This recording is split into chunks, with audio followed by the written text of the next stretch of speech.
իսկ ինչ վերաբերում միջազգային դիտորդներին, նախ դուք տեսակ ոչ միանշանակ գնահատականներ կան այնտեղ, նաև մի շարք ընտրախախտումների, ապօրինությունների, վարչական ռեսուրսի մասին անդրադարձ կա, բայց անկեղծ որ ասեմ, նաև նախընտրական շրջանում ու դրանից առաջ շատ դիտորդական առաքելություններ իրականացնող կազմակերպությունների պահվածքից արդեն մեր ակնհայտ էր, որ իրենք ոչ թե պարզապես իրականացնում են դիտորդական առաքելություն, այլ իրենք իշխանության կողմը բռնած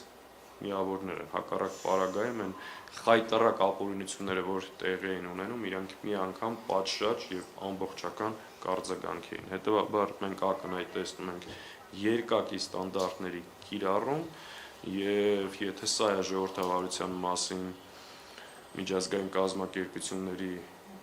պատկերացումները, ցանկանում եմ հենց սենց ժողովրդավարություն լինի իրանց երկրներում։